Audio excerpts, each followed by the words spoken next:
Today we are going to study the force between two parallel current carrying conductors. Here we have two infinitely long conductors A and B. IA is the current through A and IB is the current through B.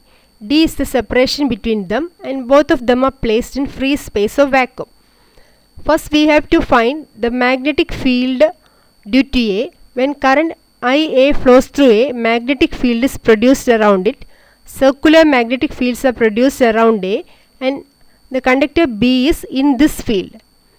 So we have to find the magnetic field or the value of magnetic field due to A on B, that is at a distance D from conductor A. The equation for magnetic field due to an infinitely long conductor B is equal to mu 0 I by 2 pi r. We can use this equation now. Instead of B, we write BA because the magnetic field is caused by A, and instead of current I, we can write IA. So BA is equal to mu 0 IA by 2 pi d, where d is the distance between A and B. Now to find the direction of magnetic field, we can use the right hand rule. Hold the current carrying conductor in our right hand with thumb in the direction of current. So we can see that the direction of thumb is upwards. The conductor B is on the right side of A. Here the fingers are pointing inwards. So the direction of magnetic field BA on B is into the plane. Now we have conductor B here. It carries a current IB and it has a magnetic field BA into the plane here. When a current carrying conductor is placed in a magnetic field, we have a force, that is a force F acts on it, and its value is F is equal to I into L cross B or ILB sin theta. Here the direction of L is in the direction of current, so direction of L is on this plane and direction of B is into the plane. So we can write F is equal to ILB. Sin 90 is 1, so F is equal to ILB. We can use this equation to find force on length L of B. We are not taking the entire length of B, only length L. We can call the force FBA because the force is produced on B due to A. Now substituting the equation, instead of I, we write IB. IB is the current through B. We have taken length L of the conductor only, so instead of L we have capital L, and now the magnetic field on B is BA. So FBA is equal to IB into L into BA. We can substitute the value of BA from above equation. Next we have to find the direction of force. For that we can use Fleming's left hand rule. Stretch out the three fingers, forefinger, middle finger and thumb of your left hand in three perpendicular direction. Forefinger should be in the direction of field. So forefinger is into the plane and middle finger or center finger is in the direction of current. Middle finger is upwards. We can see that now the thumb is towards left or towards A. So the direction of FBA is towards A. We have taken only a length L of the conductor, but this is an infinitely long conductor. So we can take force per unit length of B. So divide the above equation by length. We get capital FBA equal to mu 0 IA IB by 2 pi d, and its direction is towards A. Next we will consider the second case, that is when current IB is flowing through B, a magnetic field is produced around it. Circular magnetic field is produced around B and IA is in this field. Now we have to find the magnetic field due to B on A. Again we can use the equation B is equal to mu 0 I by 2 pi r. So the magnetic field due to B on A is, in the equation we can write instead of B, BB, because the magnetic field is produced due to B, equal to mu 0 IB. IB is the current through B by 2 pi into D, where D is the distance between A and B. Now we have to find the direction of magnetic field. For that, hold the current carrying conductor B in our right hand with thumb in the direction of current.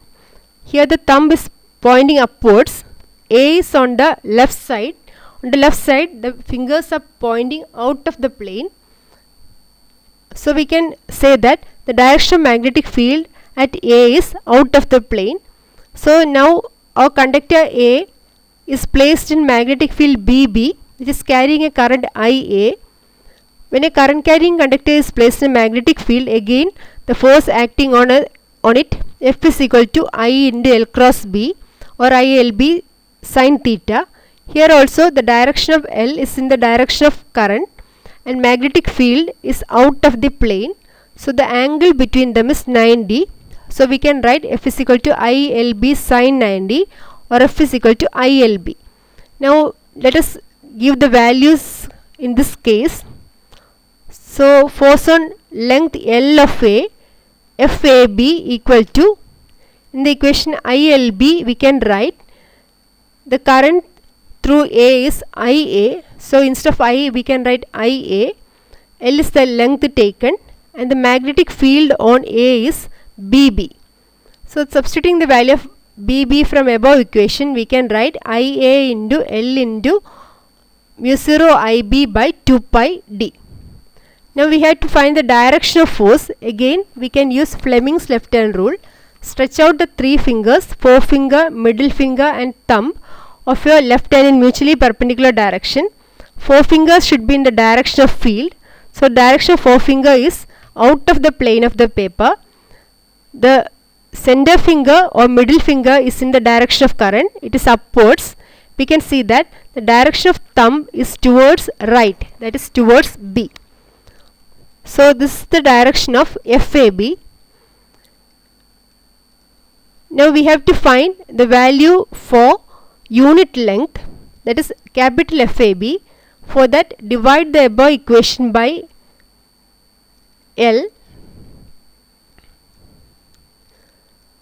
So we get force per unit length of A, capital FAB is equal to mu 0 IA IB by 2 pi D, and its directions towards B. This is the second equation.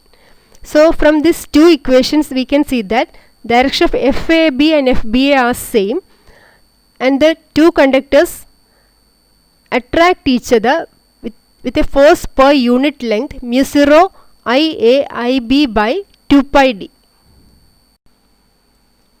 So we can say that the two conductors attract each other with a force per unit length mu 0 IA IB by 2 pi D. The value of FAB is equal to FBA, but they are opposite in direction. So FAB equal to minus FBA. If the direction of IB is reversed, we can see that the two conductors repel. So if conductors carry current in opposite direction, they repel each other. We can conclude that parallel currents attract and anti-parallel currents repel. So magnitude of FAB is equal to magnitude of FBA. Let it be F. F is equal to mu 0 IA IB by 2 pi D. Let IA and IB be 1 ampere and D 1 meter. So F is equal to mu 0 into 1 into 1 by 2 pi into 1. So we get mu 0 by 2 pi. The value of mu 0 is 4 pi into 10 raised to minus 7 by 2 pi. So F is equal to 2 into 10 raised to minus 7 Newton per meter. From this we get the definition for ampere. So we have two conductors carrying current and the distance between them is 1 meter and they are placed in vacuum. If they exert a force of attraction, force per Newton per meter, 2 into 10 raised to minus 7 Newton per meter, we can call the current through the conductors ampere. So here we have the definition for ampere. Ampere is the current which when maintained in two very straight long conductors placed 1 meter apart in vacuum would produce on each other a force of 2 into 10 raised to minus 7 Newton per meter.